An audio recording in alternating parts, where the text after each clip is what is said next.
Jokes का रूप ले लेते हैं। मेरा लो विजन है। मैं जेडीए के आगे रामबाग सर्किल पे रेड लाइट हुई तो मैंने अपनी स्कूटी वहां पर रोक ली। इतने में पीछे से एक मोटरसाइकिल वाला आया बहुत तेजी से और सीधा ले गया। उसके तो ले जाना था और वो पुलिस वाला बीच में आके, मैंने कहा भैया ये कह रहा है तू क्यों रुकी हुई है, तू भी आ जा। मैंने भी अपनी स्कूटी स्टार्ट करी और अपने आए बोला रुको रुको रुको। मैंने कहा क्या बात है? बोला चालान कटेगा, रेड लाइट पे निकले हो। मैंने कहा किस बात का? धोखा हुआ उस मोटरसाइकिल वाले से, वो तेजी से निकला। अच्छी भली खड़ी थी मैं वहां पे, अच्छी भली खड़ी थी रेड लाइट पे, जब तो तू नहीं बोला। और जैसे ही मोटरसाइकिल वाला निकला तू पीछे से बोला मैंने कहा तू कह रहा तू वहां क्यों खड़ी है, तू भी आ जा। तो मैं आ गई। अब मेरा चालान किस बात का? धोखा हुआ उस मोटरसाइकिल वाले से, उसका चालान काट।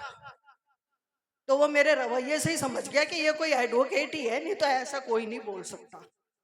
वो बोला जा भाई। तो ऐसा भी होता है। अच्छा, तो अब हरियाणा के ब्राह्मण, मैं हरियाणा की पंडित के घर में पैदा हुई। वहां पे हमारे घर में आते, साहब पंडित जी हैं क्या? मैंने कहा साहब ये तो बता दो कौन से साइज के। यहाँ तो 2 महीने से लेके 80 साल तक के सारे पंडित हैं। वो बोला एक बार दादाजी हमारे ज्योतिष गांव में बाहर की खाट पे मूंछ की डाल के सो गए। सोते सोते उनका हाथ नीचे लटक गया, हाथ नीचे लटक गया, उस पे कुत्ता अपना काम कर गया टांग ऊंची करके।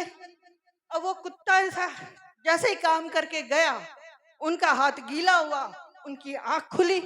आंख खुली तो वो पलंग के नीचे ढूंढने लगे, अरे भाई कहाँ गया कहाँ गया। पास में पोता खेल रहा था। बोला दादा क्या हुआ, के ढूंढने लग रहा है? बोला अरे कुछ ना, खेल लेते रहे, बकवास मत करे। फिर वो खाट के नीचे झुक के देखने लगा। बोला दादा बता देना के ढूंढने लग रहा है। अरे कोई संकल्प तो करा गया पर दक्षिणा दे रहा ना कितरक क्या। तो ऐसे ऐसे पंडित होते हैं। और हरियाणा के पंडित खाने पीने में बहुत मशहूर है। इतने मशहूर है कि एक बार ऐसे किसी की शादी ब्याह में गए, वहां मिठाई के ऊपर शर्त लग गई। शर्त लगी तो उस पंडित ने 100 लड्डू खा लिए और उसके बाद वो खाना भी खा रहा। एक फॉरेनर आया हुआ था, उसने देखा कि भैया ये तो पंडित जो है हमारे शो के लायक है। सर्कस चल रहा था, वो अपना सर्कस चलाता था, फॉरेन के अंदर उसको ले गया अपने साथ। वहां पर उसने सर्कस का प्रोग्राम रखा और बोला जी हमारे सर्कस में आपको सिर्फ लड्डू खाने और कुछ नहीं। बोला जी बामण आदमी हूं, मीठा तो मैं छोड़ू नहीं, रख लो शो मेरा, मेरे क्या दिक्कत है। उसने 5 किलो लड्डू रखे पहले शो में 9 से 12 के में। बोला जी आपको लड्डू खाने हैं और बाहर बैनर लगा दिया कि हमारे यहाँ एक व्यक्ति ऐसा है जो एक बार में 5 किलो लड्डू खा जाता है। बोला जी सारे के सारे फॉरेनर्स खूब, भैया देखे तो सही ऐसा कौन आदमी है, क्योंकि वो तो इतने खाते ही नहीं है। वो लोग खाने वाले बर्गर वगैरह 1-2 मैगी वैगी खा के काम चलाने वाले, उनको लड्डू इतने खाने वाला कहाँ आदमी दिखे। सारे के सारे शो देखने चले गए। वहां उन्होंने देखा 5 किलो लड्डू उसने खाया और सबको हाय हाथ हिलाया और चल दिया। अब जो था मैनेजर को लालच आ गया, वो बोला भैया तो 1 शो और कर दे तो मैं तेरे को दुगने पैसे दूंगा। वो बोला ठीक है लेकिन लड्डू भी 5 की जगह दुगने होने चाहिए, 10 किलो। बोला जी मान गया। 10 किलो लड्डू, तो 10 किलो लड्डू का बैनर, बाहर निकली भीड़। उसने देखा अरे वही आदमी वही पंडित 10 किलो लड्डू खा रहा है, अरे अभी तो 5 खाया था, ऐसा कैसे खा सकता है। जितनी भीड़ थी वो वापस अंदर, ऊपर से जो बाहर के देखने आए थे वो, और बैठने की जगह नहीं, और खचाखच भर गया।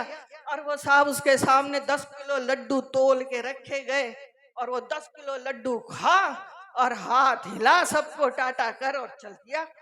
अब साहब उसको मैनेजर को फिर लालच आया, बोला जी रात का एक 6 से 9 का शो और कर दो। बोला जी ठीक है, लेकिन लड्डू भी 5 किलो बढ़ा दो।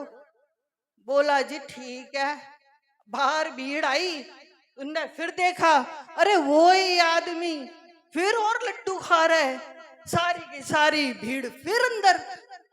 उसने फिर लड्डू 15 किलो खाए जी तोल के, और फिर सबको हाथ हिलाया और चल दिया।